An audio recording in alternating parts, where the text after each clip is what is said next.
de la colonisation économique étrangère, chinoise dans les mines, indienne, libanaise et pakistanaise dans les banques, le commerce, voire l'immobilier.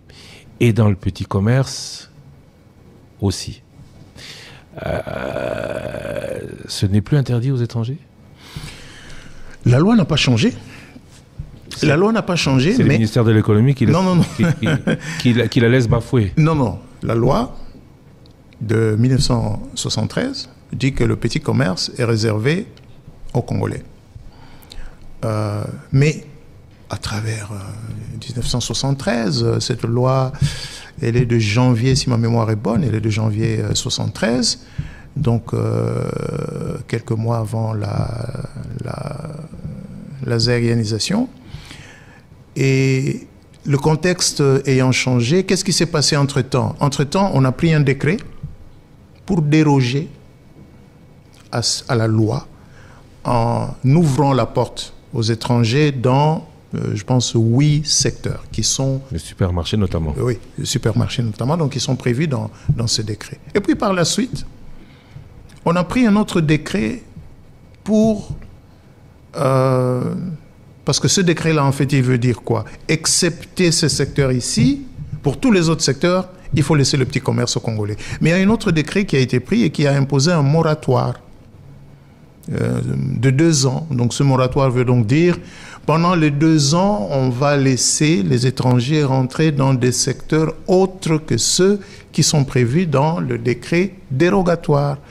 Et ce moratoire arrive à terme le 15 novembre. Conclusion, 15 novembre, qu'est-ce qui se passe? 15 novembre, nous n'allons pas renouveler le moratoire. Donc le moratoire, on va le laisser mourir.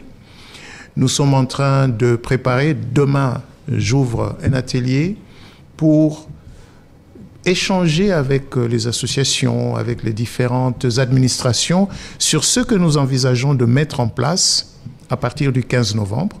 C'est-à-dire renforcer l'application du décret dérogatoire, mieux définir le petit commerce, mais le tout en attendant que nous présentions au Parlement, après adoption bien sûr en Conseil des ministres, un nouveau projet de loi sur le petit commerce pour mieux l'adapter, mieux adapter cette question au contexte d'aujourd'hui. Mais le principe fondamental est celui-ci.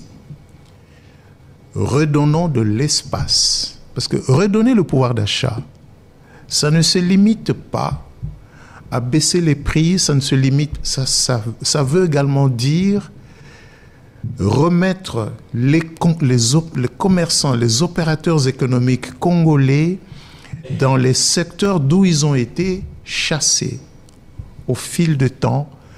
Si vous allez autour de l'avenue du commerce ici à Kinshasa, faites, je sais que Top Congo fait beaucoup d'investigations aussi. Véromatanda particulièrement. Et vous allez voir combien d'opérateurs congolais sont installés dans des locaux pour vendre. La plupart sont le long des rues, parce que certainement les loyers sont plus chers et donc ils ont été progressivement évincés des endroits qui traditionnellement revenaient aux Congolais, faisaient prospérer les mamans congolaises qui faisaient du commerce entre Lomé et Kinshasa ou entre Bruxelles et Kinshasa.